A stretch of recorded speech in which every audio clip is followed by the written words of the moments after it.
E aí, tudo beleza?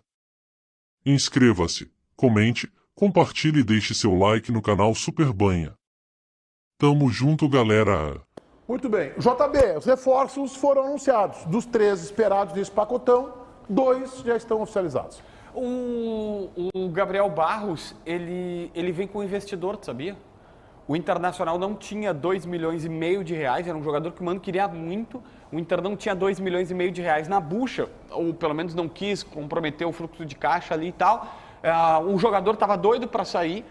O jogador acha que, 21 anos, já passou pelo Flamengo, mesmo que meio que na base, ele ficou entre base e profissional do Flamengo em 2021, e aí disse, olha, fiz um Paulistão bom, o Inter me quer, o Inter está disposto, eles tinham um investidor do lado do jogador, e esse investidor veio e botou 2,5 milhões de reais na mesa para o Inter, e agora o Inter vai pagar esse investidor, é um empréstimo, tal qual o Sonda já fez, o Rigo já fez e tal, porque o Mano queria muito este jogador. A informação que me disseram é essa, foi uma união de esforços, assim. O Mano queria ele e ele estava doido para sair. Baldasso.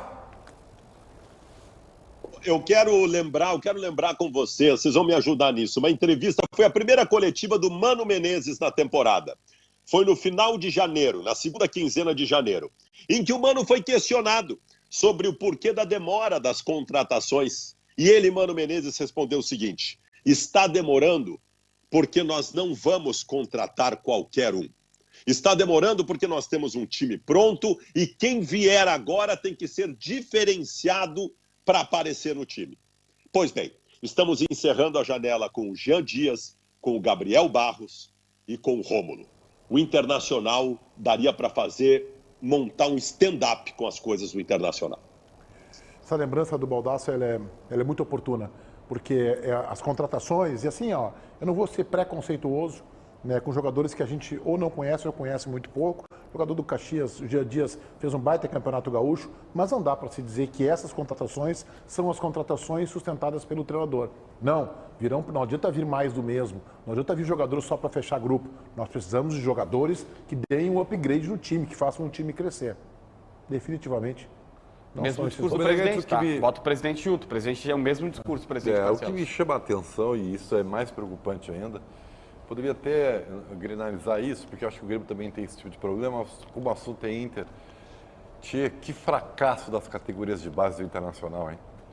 Porque o Inter está contratando jogadores que teriam que ser alimentados pela base. Jogadores para grupo, para opção. Não. O Inter não tem uma extrema na base. Uma possibilidade. É muito forte esse Beneguete. Isso aí tem que ser analisado de uma maneira bem mais importante. Tem que ser perguntado para o presidente Barcelos isso aí, né? Tem que ser perguntado. O Inter não tem na base um jogador com essa capacidade? Um volante que possa ser pelo menos parecido com um jogador, com o Rômulo do Atlético, que a gente conhece do Juventude, que vocês me informaram ontem que pouco fardou. Então... É lamentável isso aí. É preocupante. É muito preocupante. A gente debateu o Gustavo Grossi aqui, e aí eu recebi o contato de um cara respeitado no mercado, assim, empresário, cara que conhece, e me passou algumas informações que não são boas. O trabalho dele é criticado por caras que já colocaram muito bons jogadores na base do Internacional e dizendo, olha, a gente está tendo dificuldade, inclusive, de ter reunião. E aí eu sei que alguém vai dizer, mas é isso, não tem que entregar... Não é entregar para o empresário, mas assim...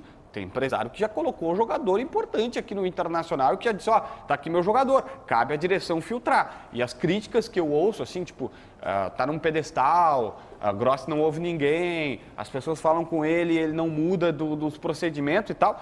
Aí a questão, Meneghete, pode daqui a um tempo dar muito certo, como pode dar muito errado. A gente vai ter que esperar um pouco mais para ter uma opinião definitiva, porque é aquilo que nós falamos. Ele fez algumas coisas pontuais, tipo Matheus Dias e Luca, que foram contratados por ele, Cadorini já era na gestão dele, e tem um trabalho que é mais base, que vai formar jogadores que só daqui a 5 anos a gente vai saber. O primeiro momento não está dando tão certo, porque os jogadores que subiram, embora o Matheus Dias seja bom e tal, não estão sendo protagonistas, e quando precisa de um ponteiro para compor grupo também não está conseguindo. Resta saber o outro lado, que é o a longo prazo. Fala, Baldasso. Eu só quero lembrar para todos vocês que o trabalho do Gustavo Grossi no Internacional é um fracasso até agora. Uma coisa é a retomada de um clube na base em escombros, quando o Vitório Pífero deixou o comando do Internacional, em que o processo foi feito. Vocês lembram que o Inter contratou uma empresa belga, que era referência mundial, chamada Double Pass, e essa empresa fazia um trabalho de reconstrução na base do Internacional. O Gustavo Grossi não pegou a base do Inter sob escombros. O Gustavo Grossi desmontou um trabalho que vinha sendo feito para colocar um trabalho que não dá resultado. Nós temos que parar com essa balela de que tem que esperar 5 anos para o trabalho do Gustavo Grossi acontecer. O trabalho do Gustavo Grossi no Inter até o momento é um fracasso. Não frutifica, não apresenta nada. O Gustavo Grossi não deveria nem estar mais no Internacional. Só queria deixar essa minha posição para vocês.